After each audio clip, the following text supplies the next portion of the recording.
Hey, what's going on YouTube? Alabama Reloader here. Today's video we are going to be going over some reloading processes for 6.5 Creedmoor, or basically going over the reloading process for 6.5 Creedmoor, working up loads for my dad's Henry Long Ranger lever action rifle that he bought just here recently, and he wanted me to work up a load for it. And I've been kind of having, I'm not going to say trouble finding a good load for it, but let's see. At first I started off with the Spear, the 140 grain gold dot. Started off trying to work up a good load using those guys. Really didn't have the best luck with that. So we're going to switch it up. We're going to change bullets. We are going to go with another option from Spear. This is the 140 hot core. This is a flat base bullet. Both bullets that we're going to try are flat base, so there you go. Pretty stout dude, should do a great job. The other one is the Hornady 129 grain interlock. I actually killed a deer with the 129 grain SST, and it did a great job. The interlock is supposed to be very similar to the SST. Or the SST is supposed to be very similar to the interlock. SST came after chronologically, but you're actually seeing this video before. I was going to try to upload a 270 Winchester video, but kind of can't do that because I stuck a case in my 270, my Hornady resizing die, 270 Winchester resizing die, and when I went to tap this sucker, the tap snapped in the brass. I have no idea how that happened. Never seen that happen. But it did. So this is a paperweight at this point, unless you guys have a good recommendation on how to get it out. So what we're starting with, though, starting with some fired Lapua 6.5 Creedmoor small rifle primer brass.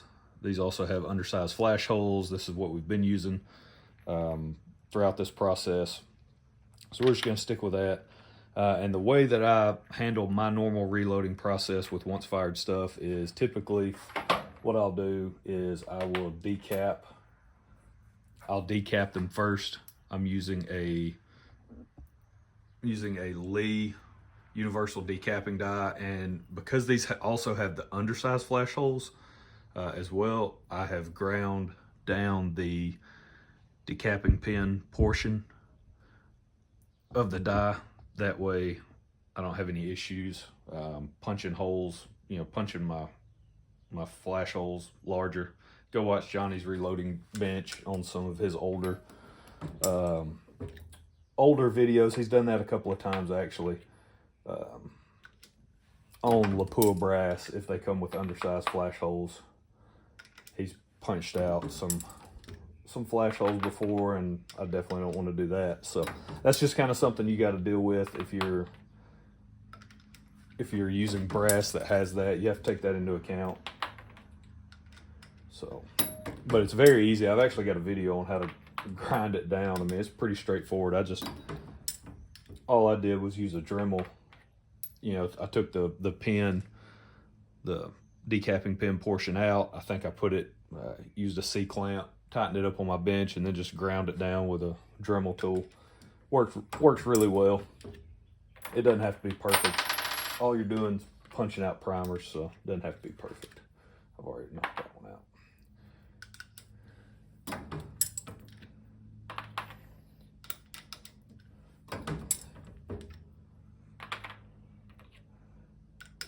Let's see. And then it's been a hectic summer so far.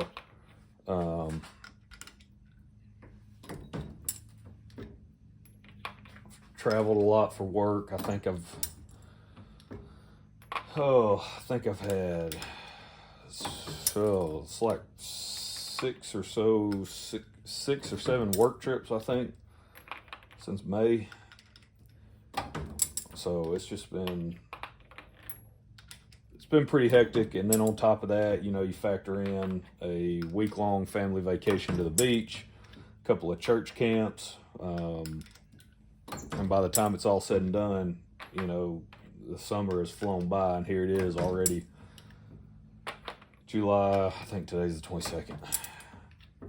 So, but deer season is fast approaching. I can't believe it, actually. I got the notification. I dropped my bow off. I bought a new bow. Dropped it off over at Full Draw Archery in Huntsville. Those guys do great work. So I dropped it off to them. I want to get it tuned up. They called me. They said it's ready. It was one of those PSE package deals. PSE Archery. It was like a package deal, and so I dropped it off to them. I was like, hey, get it set up, and then I'll come in and we can get the thing dialed in and get it shooting good. So I got my broadheads in, all that stuff squared away, working on getting my saddle put together, or my saddle kit, I guess. I've got the saddle. I got all my ropes, everything I need there. I just need a platform. That's the last piece. I picked up a new bag to carry everything in. So yeah, it's been crazy trying to get all that stuff squared away. But once I have everything decapped, from that point, now we are ready for, now we're ready to resize, right? And because I have a turret press, I've got you guys set up on a tripod, so that's why I have to pick you up every now and then and show you what we're talking about. But I've got the Redding T7 turret press, and I already have my sizing die set up, ready to go. This thing hasn't moved. I pushed the shoulder back. I get a good resize on it, but I'm only pushing the shoulder back 2/1000ths in this setting, which works really well. Even in a lever gun, even in this particular lever gun, it works really well. And other semi-auto applications, you may have to bump it back a little bit further than that, but for bolt action, typically that's where I run. So that's what we're gonna do. Let me get these sprayed with Hornady One Shot. This stuff right here, and then we'll let that dry for a minute and we'll go from there. Let's see here.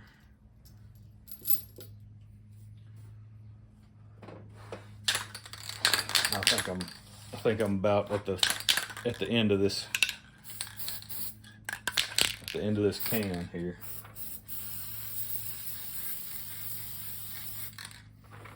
Yeah, because even though it sounds like a lot's coming out, I can tell it's not much.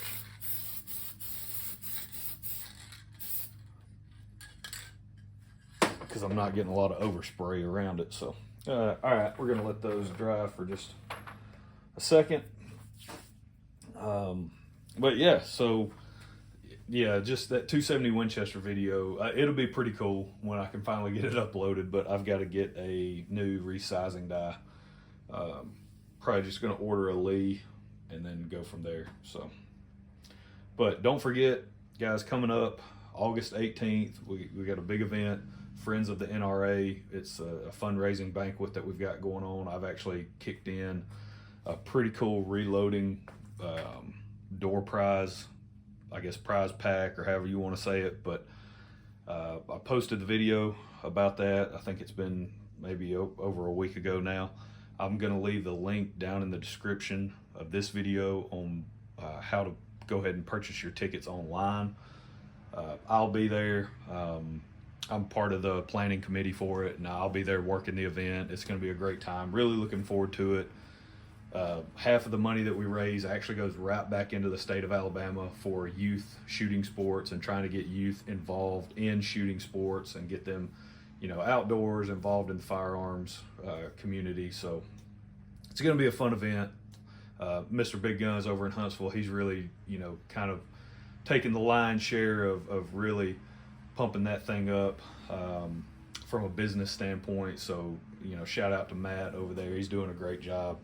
And so I wanted to kick in a reloading prize pack, you know, from me personally. It's not, nobody's giving me any of that stuff, but it's stuff that I've purchased with my own money. It's all brand new stuff, but it's a bag of Starline 30-06 brass. So you got 50 pieces of brass. You've got a brick of CCI number 34 primers, brand new, and then you've got the RCBS partner press, brand new, still in the box. And then you've also got a box of Nosler ballistic tipped 150 grain bullets, 50 pack. So that's basically, that gets you a long way into the reloading process with that whole setup. So that's going to be a giveaway. They're going to have a ton of giveaways and door prizes. So y'all just need to check it out.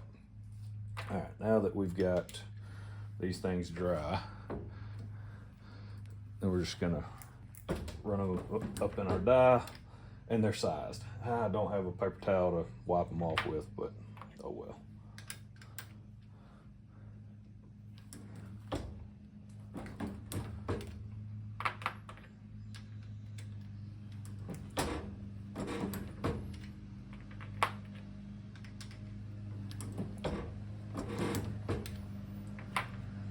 And I will be using CCI number 450 small rifle magnum primers. That's what I've been using this whole time. So that's what I'll keep using for this load workup. But I'm going to break this video up into a few different sections. So I'm going to finish getting these sized, and then after that, after I get them sized,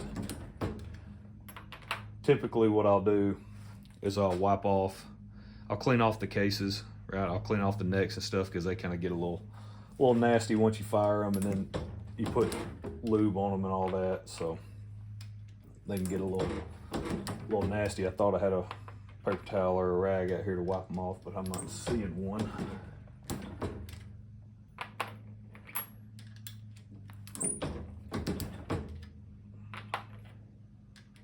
And then from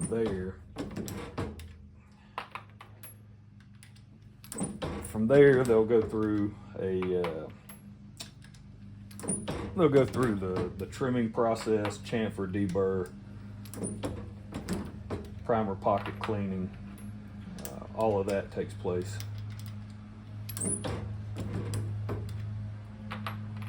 during the next step of the process.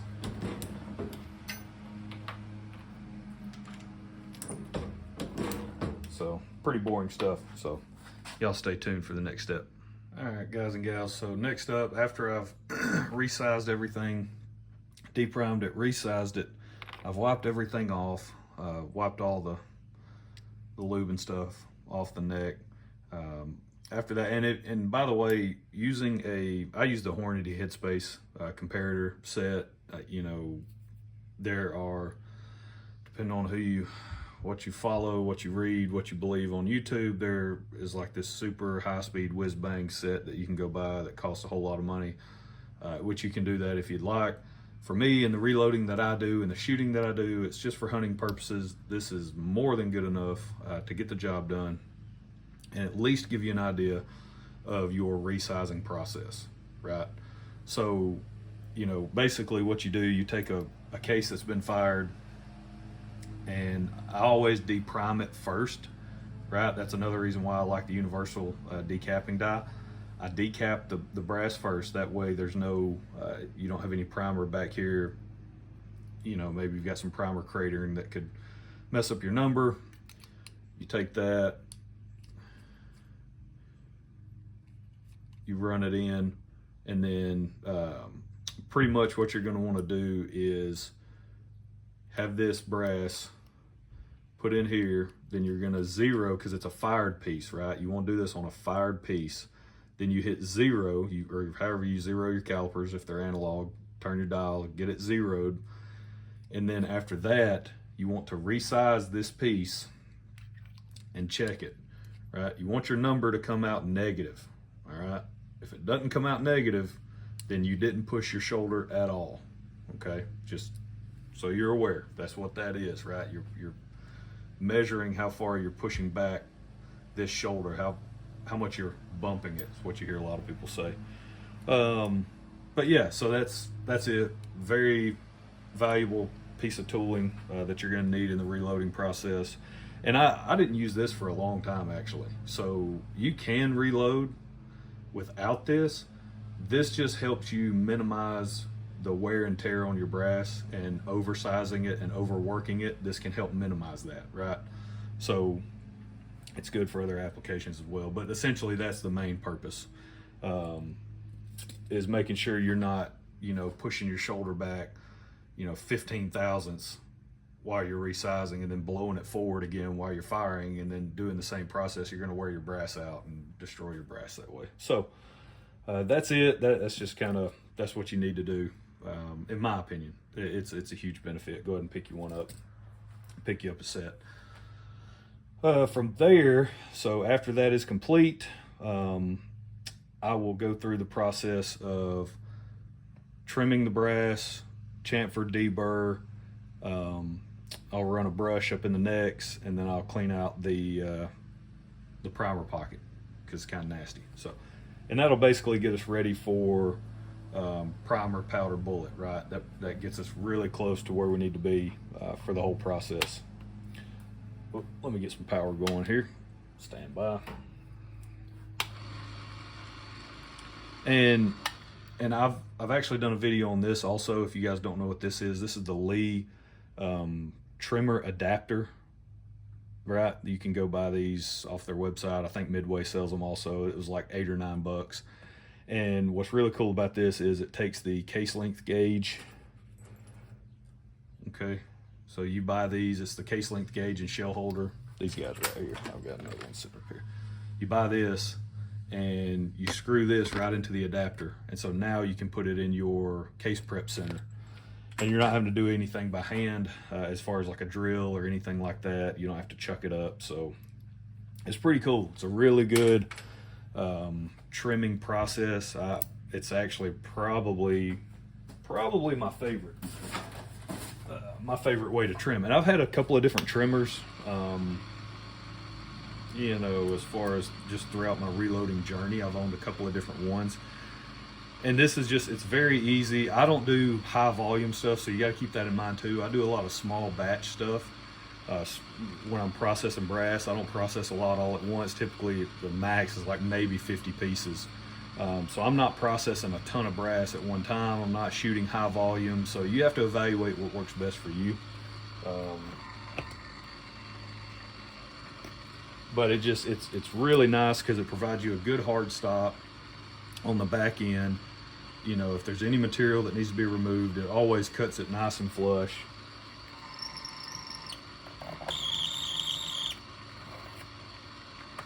And then clean the primer pocket, and then that's it, right? So that's kind of my process in a nutshell, and it's just very simple design. I like simple. It's robust. There's not a lot of adjustment at all. You just tighten this thing all the way down to the cutter, and then you're done. And it cuts consistent. I don't know how many cases I've trimmed on this thing, and the consistency always is just spot on. So it's a really good addition. If you've got a case prep center,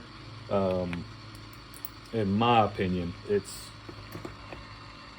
a definite add to the reloading bench if you have one of these.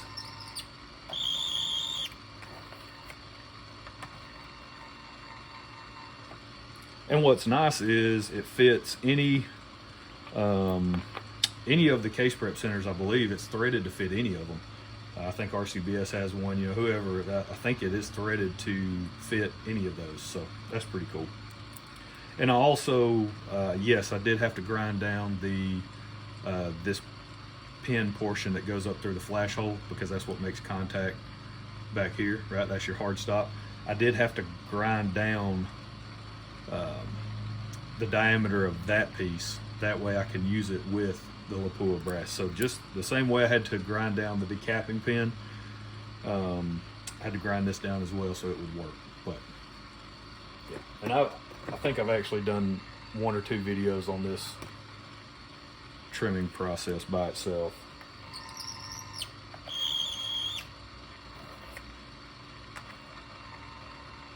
But this is really boring. I'm not going to subject you guys to every single piece, but you get the idea, right? You get the gist of what I'm doing here.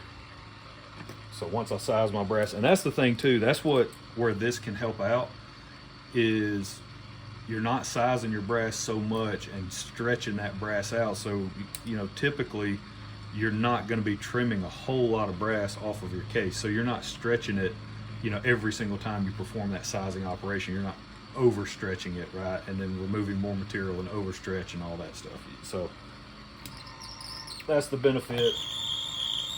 Another benefit of the Headspace comparator kit. So make sure you guys pick one up if you need one. Highly recommend it. Like I said, I didn't use it for a long time in reloading, and it's not something that is a necessity per se to reload. You don't necessarily have to have it. You can just set your dies up according to the instructions, and you can just roll with that, and that'll size you back to should size you back to SAMI specifications, and you can reload that way, you know, and you don't necessarily have to have the Headspace comparator set, because I didn't for a long time. But once you get in the swing of trying to extend brass life and all of that fun stuff, once you start going down that rabbit hole, it's just something that you're going to need to pick up. So, but yeah, we're not removing a whole lot of material here, so that's it. That's kind of that's my process on how I get my brass prep done and ready to go. So not a ton of steps. I don't do the I stick with full length resizing. I haven't jumped on board with the mandrels and the bushings and all the other stuff. I had done that in the past a little bit with the bushing dies and stuff, but for me, this is a very simple process. I like to keep it simple, you know, and just move out with that, right? Again, for the type of shooting that I'm doing, just hunting deer, hogs, coyotes, whatever, they're not gonna know if my neck tension was 2/1000 or 4/1000, right? When they hit the dirt, it ain't gonna matter, because they ain't gonna know. So for me, I try not to overcomplicate it too much. It's great that there's folks out there that are willing to dive off into all of these rabbit holes around reloading, because you can really get lost in a lot of this stuff. Mine is just very simple, straightforward. Your average Joe that wants to reload some ammo and go shoot, this is the process I would recommend, right? And then once you've done it for a while, then if you want to dive off into the other stuff, that's cool. If you compete, that's a whole different subject and a different set of, you know, everything. You need to be watching F-Class John. You need to be watching Eric Cortina. You need to be watching all those guys, right? If you compete, maybe you're just watching this channel for entertainment purposes, because you're probably not going to learn anything over here, because I don't compete. So go watch those guys, because they know what they're talking about when it comes to the competition side of the house.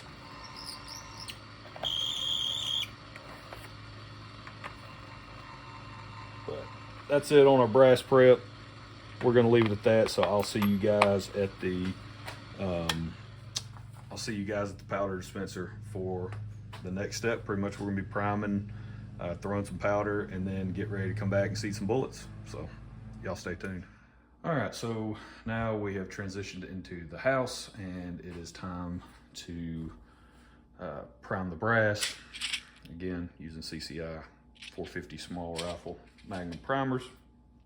And we're going to be, we're gonna need 30, right? So we're gonna need 3 rows there. And the primer tool that I use, I like to hand prime.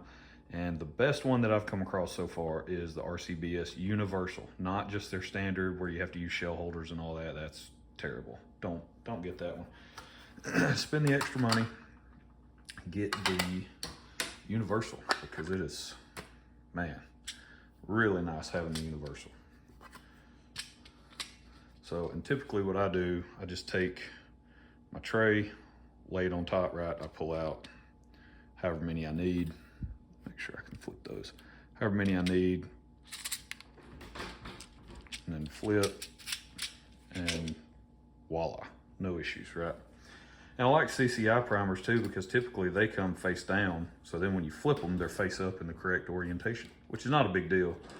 That's what all these little ridges on the tray are for. You just start to shake it around, they actually flip over on their own, so no problem if they're not that way. But so get them in your tray, make sure you have that piece down. We're ready to prime. Wear safety glasses. Well, I've actually got my glasses on right now. But we're gonna be working with the top 3 rows here. So that's the brass that we have prepped and have ready to go. So these have all been trimmed, chamfered, deburred. The necks had a brush run through them, primer pockets cleaned out. You guys just saw that in the previous segment. So yeah, now we're gonna start to prime. Typically when I prime, I kind of tilt it down, face it away from me anyway, just to be on the safe side.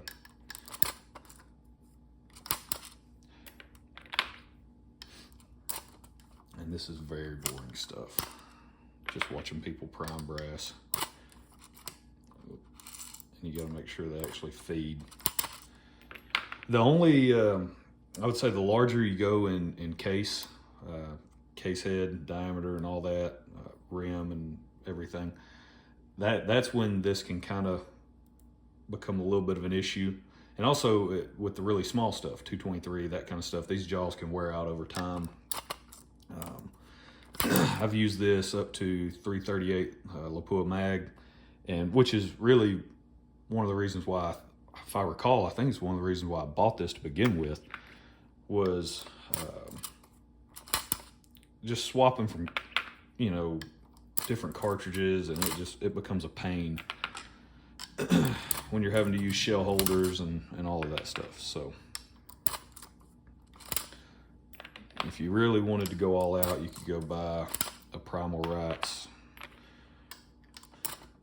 cedar primer seating setup that they sell. The bench mounted version is like a $600 priming tool.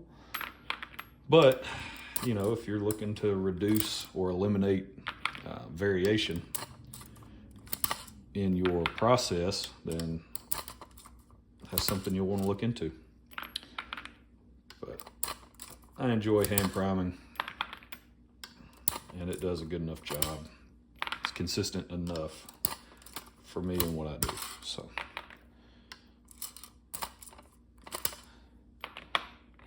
almost done.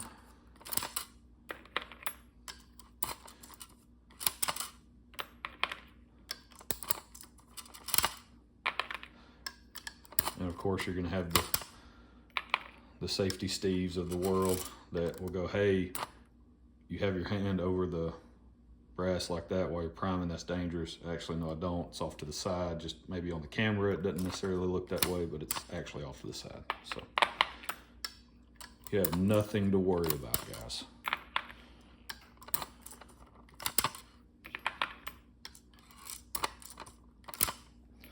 But we are going to load up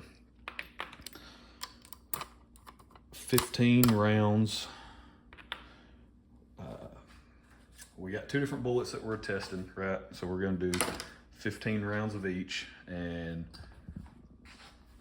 I've already got the load data kind of hammered out over here. We're going with the Spear 140 grain hot core. Showed that in the earlier segment.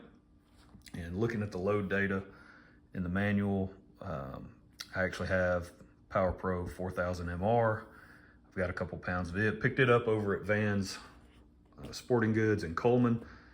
This is back probably, I think, Memorial Day weekend. They had a lot of powder sitting on the shelf, and they were limiting you to, I think, 2 pounds per, per, what's the word I'm looking for? Type, I guess. So I picked up 2 pounds of it. I've never actually used this powder, but it's a really good velocity powder. And so we're gonna go with that. Our max charge is 44.6. So we're gonna start off well below that. And then we're not gonna work up to that. We're actually we're gonna start at 42.5 and jump 3/10 and go up to 43.7. So we're gonna load three rounds at each charge weight. Our overall length, we're gonna go straight off the manual, 2.760. And in both of these cases, we're just going with the manual overall length. We're not getting crazy or anything like that. We've got to establish a baseline and then work from there. So that's the heavier side of the house that we're working with. And then also up here, the Hornady, the 129 grain interlock. We're gonna, same thing out of the manual, 2.690. We're just gonna go with that overall length. Not gonna get too cute there. And then we're actually gonna go with Stay Ball 6.5. I've tried this powder in the past. I haven't really dedicated a lot of time to it. So I would like to circle back around. And same deal, I picked up 2 pounds over at Vans. So picked that up at the same time that I got this. So we're gonna give these a try. And our max is 45.5, which we're not going to be working up to. We're just gonna start at 43.5. Same deal, 3/10 on our jumps, up to 44.7. So they're both ball powders. The Stay Ball 6.5, get you guys situated. The Stay Ball 6.5 is more temp stable than Power Pro 4000 MR, or at least I'm operating under the assumption that it is, because it doesn't say anything on here about being temp stable. Typically when it doesn't, plus it being a ball powder, generally you can kind of have some variation in your velocities due to that. This stuff, if you go watch Johnny's Reloading Bench, I think he actually did a video on this and the temp stability and what that looked like. So not bad for a ball powder. So we're gonna go with that. Plus I just want to test it out some more, see how it performs. We're gonna go with, we're actually gonna go with the Stay Ball first. I've already got the Charge Master, RCBS Charge Master Light. It's been warming up now for a while. I think the manual recommends like anywhere from 15 to 30 minutes on the light version. But I've got it level, you know, got the little bubble level there. Got everything squared away. It's been warmed up. It's been calibrated. It's been zeroed. So yeah, now we just need to dump some powder and start throwing charges. The only downside to running ball powders through this type of setup is that your powder will splash out of the pan when it first starts to throw a charge until it gets a layer of powder in the bottom. So it'll kind of splash out, but it just kind of is what it is. That's why running it through a powder measure might be a little bit more user-friendly, I guess, or cleaner way of doing it. So that way you don't have to deal with, you know, cleaning up powder after the fact. All right, what did we say on our Stay Ball? 43.5.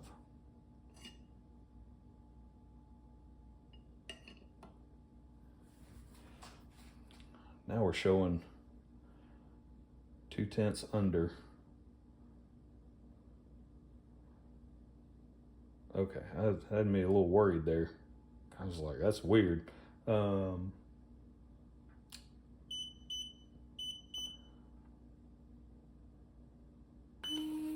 And I have, I've got the air conditioner. Actually, my AC unit is probably blow your mind, but my air doesn't kick on until it hits 79 degrees in the house, thanks to my wife.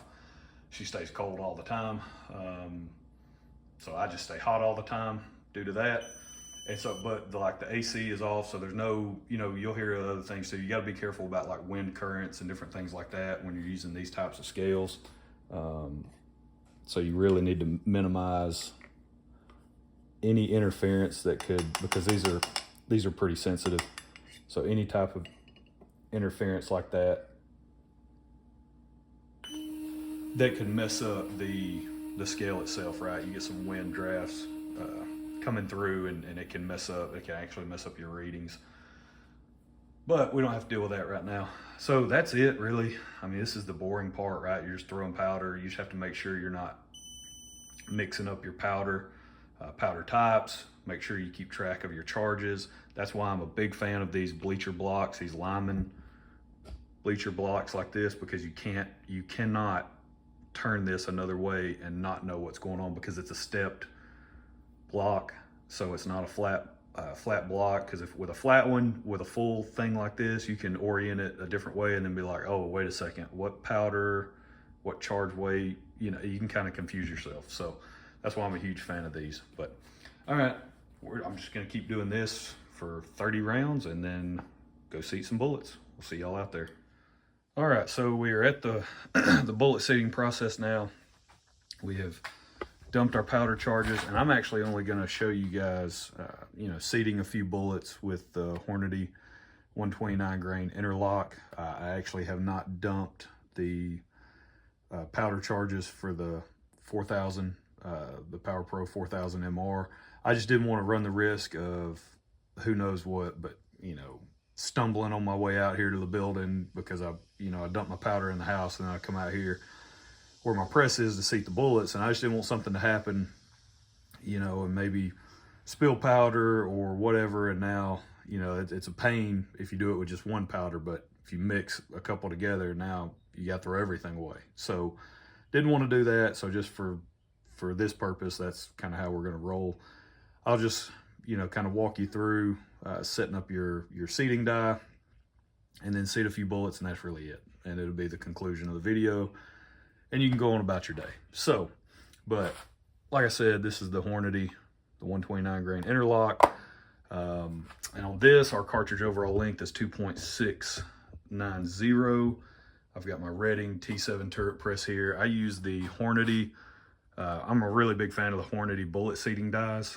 That way I can use my micro adjust seating stem. These have served me well for a long time now. Surface rust, just because it's not temperature controlled out here. As soon as I get some air conditioning out here, though, I will move all of my powder dispensing out here, and it'll be a whole lot better setup. So, but there's that. All you're going to want to do, grab you a case. We'll start with our starting charge that we're working with here. And in the instructions, it'll tell you, you know, how far down to screw your die in. Some of these dies have a built-in crimp, and so that's really what you, if you're going for that, that's fine. But in this particular case, we're not worried about any of that. All we're doing, I just screw the die in until you know, just have good thread engagement, and then I've got my micro adjust seating stem on top, and this die has been set like this for quite a while, so I know it's going to be good to go, close enough on this seating operation. All I did was turn this out, maybe 5 or 6 turns, loosened it up so that way give ourselves a little bit of wiggle room. And we're going to be lining this up. That 2.690, that should actually be a pretty good alignment with the cantilever. Let's see what we're working with here. Yeah, we've already started the seating operation. Yeah, so you can see we're really long, so we got a long way to go. And we're gonna run with the with that. I think, if I remember correctly, I've loaded these before. I believe that 2.69 does get you good cantilever alignment. If it doesn't, we're just gonna see how close we are and adjust from there. So we're pretty close. So let's just take our measurement here. I've already zeroed out the calipers. 2.752. So yeah, that should put us, let's come down another 50. So there's 10, 20, 30, 40, 50. All right. So that's a 50,000th adjustment. That's what that looks like. Pretty much at the base of the cantilever. That's why I like that micro adjust setup. I mean, that's you have good confidence in your adjustments using that. So it's a really affordable setup. So we're just going to go another 10.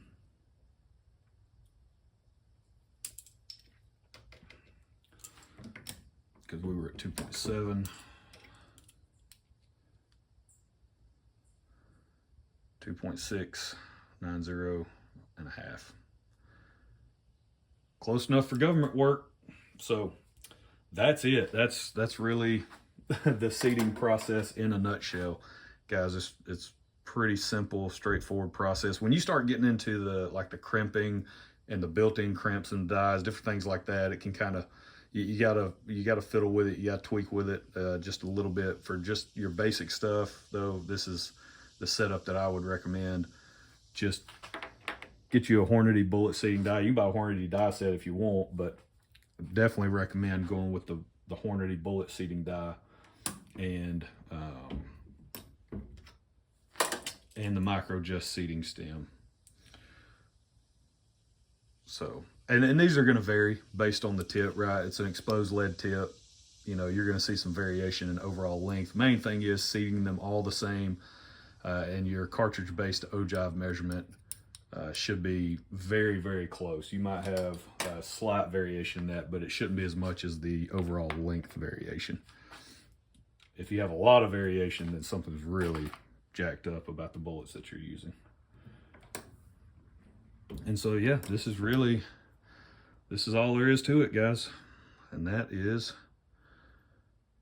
some 6.5 Creedmoor ready to roll, ready to test out in the Henry Long Ranger. So, yeah, we'll see how they shoot. I will do a separate video for probably range time and results. Yeah, so y'all stay tuned for that. Don't forget, down in the description, I'm going to put the link for the Friends of the NRA fundraising benefit coming up August 18th. It's at 5 o'clock at the at Campus 805 in Huntsville, Alabama. And I will be there working the event, helping set up and all that. I'd love for you guys to come out, meet, hang out, you know, and all that. The dinner tickets, it's one ticket.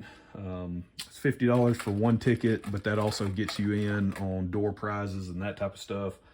The food's going to be great. The door prizes are going to be great. There's no political speaking or anything like that. So there's none of that. It's just simply a fundraising event for youth shooting sports in the state of Alabama.